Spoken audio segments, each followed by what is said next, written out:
Good morning student, how are you? Miss Saram, student yang ada di rumah, semuanya sehat ya nak ya? Kita kembali lagi jumpa di pagi ini dengan pelajaran atau muatan kita PPKN tema 1, subtema 4, hidup rukun di masyarakat. Pembelajaran kita hari ini yaitu saling berbagi. Ya nak? Di sini sudah ada Miss lampirkan teksnya. Bisa kita baca sama-sama apa yang mereka lakukan. Ya, coba ya. Kita baca bersama-sama. Bagian kedua, saling berbagi. Keluarga Pak Denny termasuk keluarga kecil. Anak Pak Denny 2. Ada Atep dan Ujang. Rumah Pak Denny kecil. Rumah itu hanya mempunyai 2 kamar.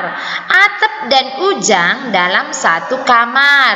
Atep dan Ujang berbagi tempat tidur. Mereka tidak pernah berebut. Mereka tidak mau menang sendiri. Atep dan Ujang juga berbagi tugas. Mereka membersihkan kamar bersama-sama. Tugas Atep merapikan tempat tidur. Tugas Ujung menyapu kamar. Itulah isi dari teks yang kita sudah baca. Yang di sini apa tadi intinya? Yaitu saling berbagi. Sama seperti anak Miss ketika di rumah. Apalagi mempunyai saudara, baik kakak, adik, abang. Ketika orang tua membagi tugas, tentunya student melaksanakannya. Ya kan nak? Yaitu membantu orang tua. Misalnya student disuruh mama menyapu, adiknya juga sudah bisa merapikan rumah misalnya. Abangnya mungkin menyapu halaman, kakaknya mungkin menyuci piring.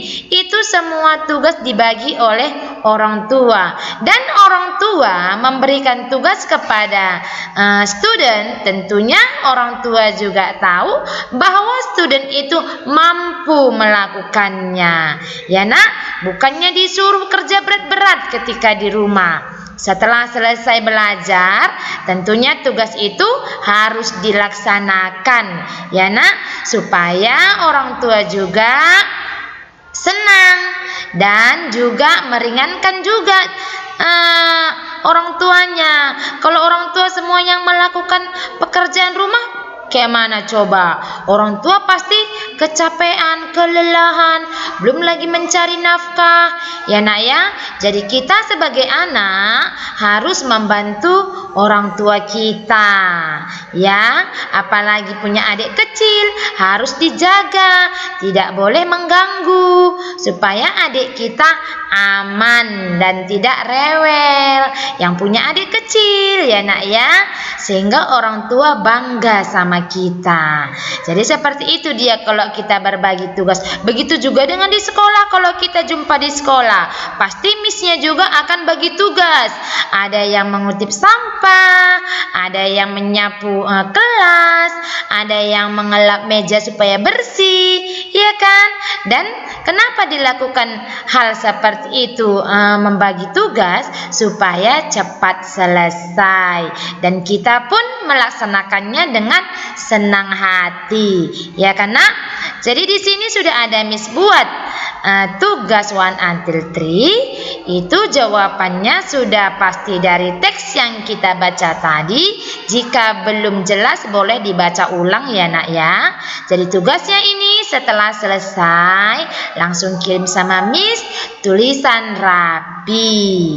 Dan seluruhnya anak-anak Miss wajib menyelesaikannya supaya memperoleh nilai yang bagus, supaya nanti ketika kita kembali ke sekolah, jumpa di sekolah, semuanya anak-anak Miss menjadi anak yang pintar-pintar.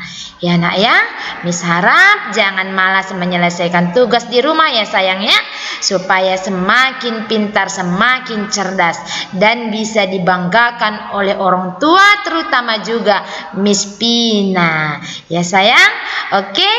Cukup demikian pelajaran kita hari ini. Tuhan memberkati. See you tomorrow.